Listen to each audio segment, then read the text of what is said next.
مغزان تشکیل واخصو مغزان تشکیل. السلام علیکم. وعلیکم السلام.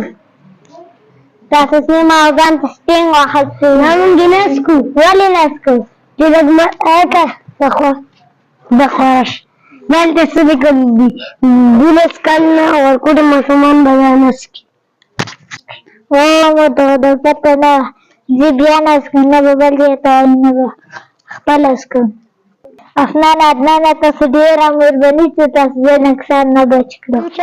انشاءالله موږ به دینه بعد دغه نسکو. دوکاندارانو ته دغه پیغام دی چې دا شی نه راوړي. دا ډېر نقصاني دی.